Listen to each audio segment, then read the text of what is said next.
students, today we will read the second chapter 2, the remaining part of the lark's nest on page number 12.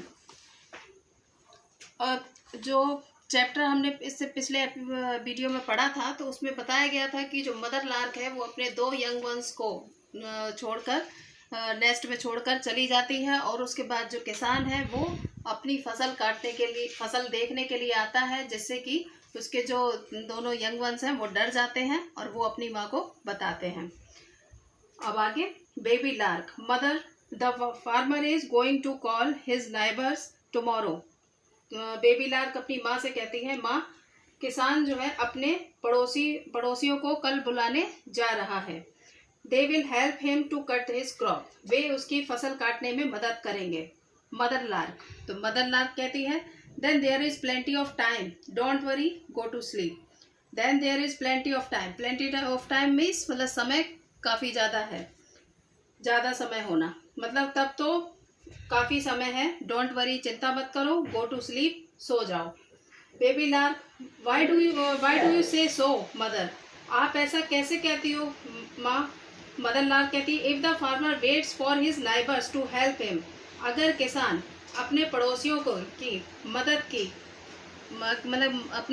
की मदद का इंतज़ार करता है, there is no danger of the grain being harvested tomorrow. तब तो कल फसल कटने का कोई खतरा नहीं है.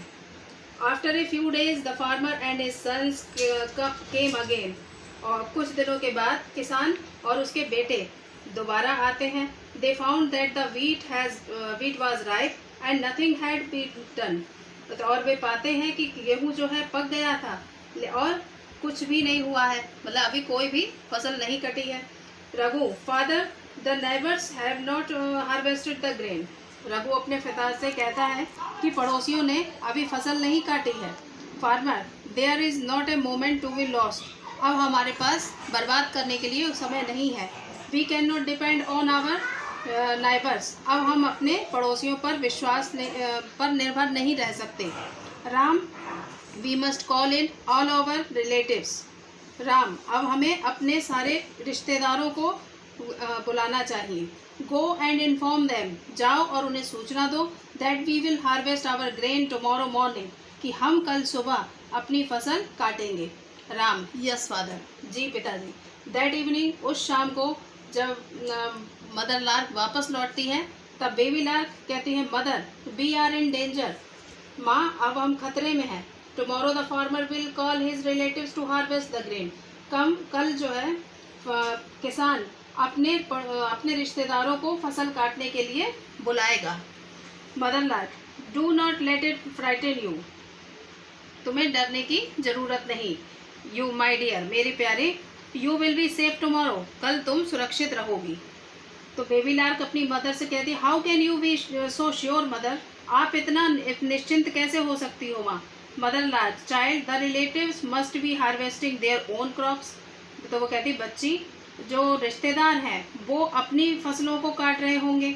But I want you to listen very carefully to what you hear the next time. लेकिन मैं चाहती हूँ कि तुम अगली बार से जो भी सुनना, मतलब जो भी बात हो उसको बहुत केयरफुली, बहुत सावधानी से सुनना. Be sure to let me know everything. और मुझे सारी बात बता के फिर तुम निश्चिंत हो जाना. बेबी लार्क कहती है, मतलब टुगेदर, दोनों बेबी लार्क जो यंग वंस है वो दोनों एक ही साथ एक ही आवाज़ में कहते हैं, yes mother. When the father came the next day. और जब किसान अगले दिन आता है, he found his grain almost ready to fall to the ground. तो उसने पाया कि उसके जो अनाज है, जो दाने हैं फसल के, पके हुए दाने जो हैं वो लगभग ज़मीन पर गिरने के लिए तैयार हैं. Now you have to read this page in your homework. Thank you.